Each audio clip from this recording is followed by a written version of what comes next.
Bienvenue dans cette nouvelle édition de l'Africa Tonight. Au sommaire, la mission des Nations Unies en Centrafrique atteindra sa pleine capacité opérationnelle au premier trimestre de 2015. La force onusienne comptera alors 10 000 hommes.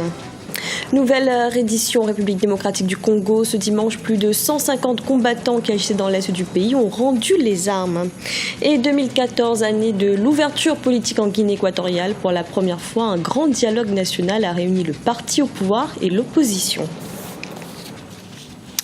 La mission des Nations Unies pour la stabilisation de la Centrafrique atteindra 10 000 hommes au cours du premier trimestre 2015. L'annonce a été faite à Bangui par le chef d'état-major de la force onusienne.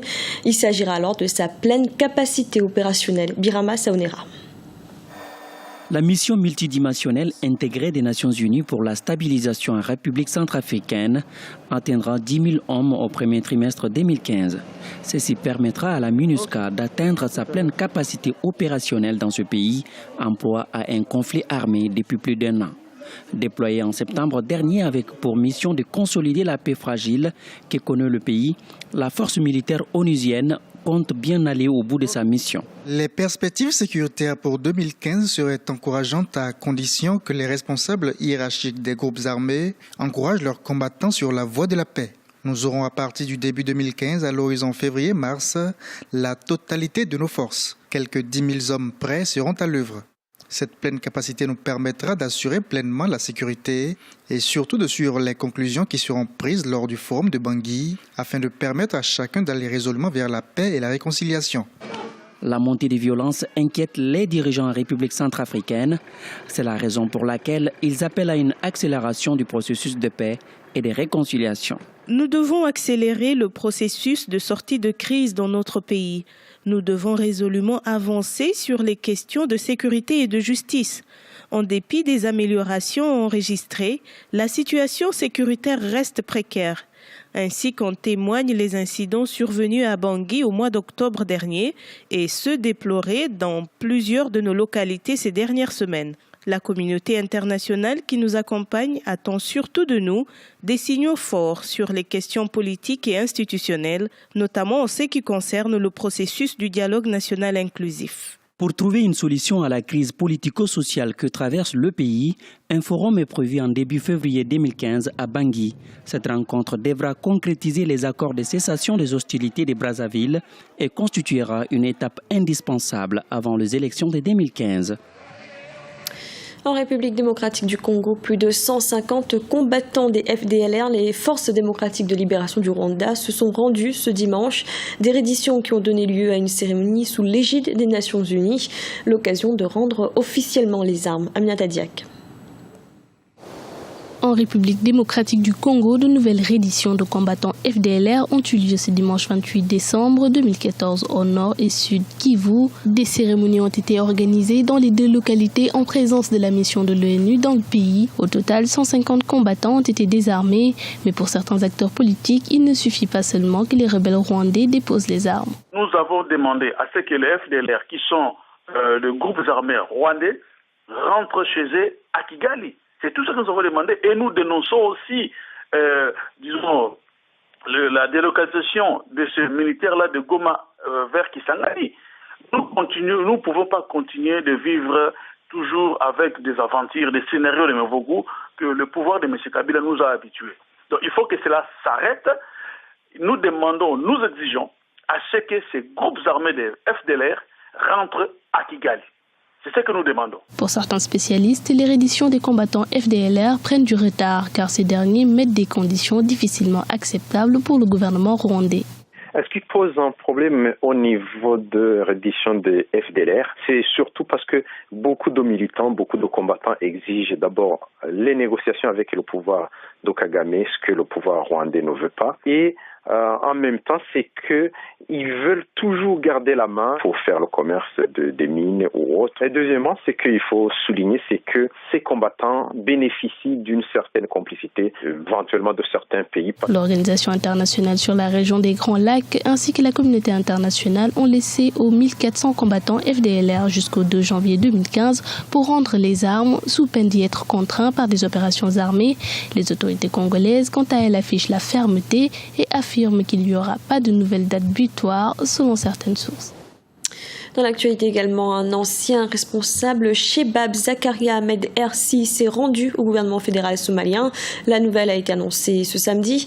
Il se serait caché quelque temps dans un village près de la frontière kenyane avant d'entrer en contact avec les autorités locales. Pour l'instant, les versions diffèrent quant à savoir s'il s'agit d'une reddition ou d'une capture. 2014 restera comme l'année qui a marqué un tournant politique en Guinée équatoriale. Pour la première fois, un grand dialogue national a été instauré entre le pouvoir et l'opposition. Un décret a même permis aux partis en exil de revenir au pays. Un reportage de notre correspondant Serge Kofi.